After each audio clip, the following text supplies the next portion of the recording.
படிச்சுட்டு வேலை இல்லா பிரச்சனை நிறைய இருக்குது.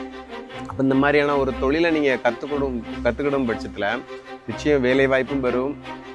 நிறைய இடங்களில் உங்களுடைய திறமையை வைத்து வேலை வாய்ப்பும் கிடைக்கும். நமது தென்காசி மாவட்டத்தில் பாரம்பரியமான தொழில் செய்யக்கூடிய, குறிப்பாக கைத்தொழில் செய்யக்கூடிய ஒவ்வொரு உறவுகளையாக நம்ம சந்தித்து காணொலி எடுக்க போகிறோம்.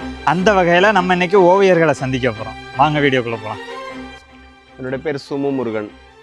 பாரம்பரியமான தொழில்கள் நிறையா அழிஞ்சிட்டு வருது அப்படிங்கிற தகவல்களை எல்லாரும் இப்போ பகிர்ந்துக்கிறாங்க.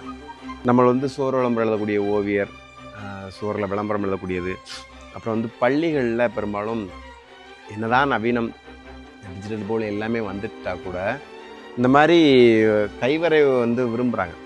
எங்களுக்கு நிரந்தரமான பணி அப்படிங்கிறது நவீன காலம் வந்ததுக்கப்புறம் எங்களுக்கு வேலை இந்த வாரம் வேலை இருக்குது, அடுத்த வாரம் வேலை இருக்குமா அப்படின்னு சொல்லிட்டு யோசிக்கும்போது ஒரு பதட்டம் இருக்க தான் செய்யும். ஏன்னா நிரந்தரமான ஒரு வேலை இருக்கா அப்படின்னு சொல்லிட்டு கிட்டத்தட்ட ஒரு 17 வருடங்களுக்கு முன்னாடி 18 வருடங்களுக்கு முன்னாடி அப்பல்லோ அப்படின்னு சொல்லிட்டு ஒரு ஓவியர் திருநெல்வேலியில் பார்த்தீங்க அப்படின்னா பிரதான சாலைகளில் வரிசையாக படம் வரைஞ்சிருப்பாங்க. அந்த படங்கள் பார்த்தீங்கன்னா பயங்கரமாக பிரம்மாண்டமாக இருக்கும். அதை பார்த்தாலே யதார்த்தமாக தெரியும். இவங்களை போல உள்ள தொழிலாளர்கள் ஆதரிப்போம், பாரம்பரியத்தை காப்போம்.